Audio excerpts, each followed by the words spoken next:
तर नागपूरमध्ये मुलींच्या वसतिगृहामध्ये शिरून 2 आरोपींकडून मुलींचा विनयभंग करण्यात आला। मध्यरात्री 3 वाजता शहरातल्या आयसी चौकातल्या वसतिगृहामधील ही धक्कादायक घटना समोर आली आहे। आरोपी मुलीचा मोबाईल देखील घेऊन गेलेले आहेत। दरवाजाची कडी काढून आरोपी वसतिगृहामध्ये शिरल्याची माहिती मिळते।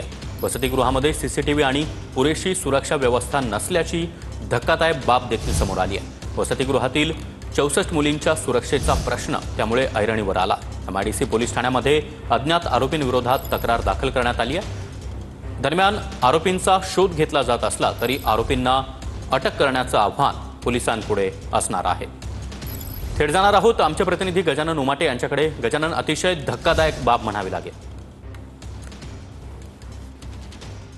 नक्कीच अत्यंत धक्कादायक बाब आणि ज्या मार्गाने ज्या रस्त्याने हे दोन्ही आरोपी मुलींच्या वसतिगृहात आत शिरले तो मार्ग मी तुम्हाला दाखवतोय बघा। ते दोघांच्या शूजचे मार्क या ठिकाणी दिसते। इथे कुलूप असलं तरी हे बघा या बाजूने ते आत शिरलेले आहे आणि याच सेफ्टी जिन्यावरून ते वर चढले आणि वरची कुंडी काढली आणि मुलींच्या वसतिगृहात शिरलेले आहे। हा जिना आपण बघितला तर कुठलीही सुरक्षा नाही बघा। इथे लॉक आहे परंतु इथनं सहज जाता येते आणि दोन्ही आरोपी याच इथनं बघा या इथे शूजचे मार्क आहे। इथूनच वर वसतिगृहात गेले, कुंडी काढली कारण की 4 दिवस झाले 5 दिवस झाले त्याला लॉक नव्हतं म्हणून ती माहिती त्याच्यापर्यंत पोहोचली कशी हा सगळ्यात मोठा प्रश्न आहे। हा संपूर्ण जिना मी तुम्हाला परत एकदा दाखवतोय कारण की अत्यंत मुलींच्या वसतिगृहाची सुरक्षा जर वाऱ्यावर असेल तर काय बघा। हा माझा कॅमेरामॅन सचिन सयान तुम्हाला हा संपूर्ण जिना दाखवतोय। याच जिन्यावरून ते आरोपी गेले आणि तिथे जे दार दिसतंय तिथनं कुंडी काढून आत शिरले,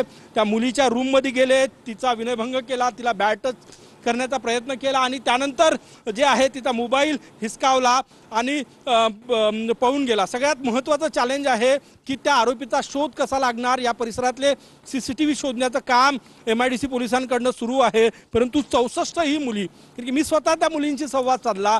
मुली प्रचंड घाबरलेल्या आहे, हादरलेले आहे। कुणाचे आईवडील भंडाऱ्याचे आहे, गोंदियाचे आहे, मुलींना इथे शिकायला ठेवतात सुरक्षित असेल म्हणून आणि या सरकारी वसतिगृहात मुलींची सुरक्षा वाऱ्यावर आहे। काही सिक्युरिटी गार्ड पुरेसा नाही। दुसरं महत्त्वाचं नक्कीच गजानन, त्यामुळे वसतिगृहातील मुलींची सुरक्षा व्यवस्था या संदर्भातला प्रश्न आता गंभीररित्या समोर आलेला आहे। धन्यवाद या माहितीसाठी।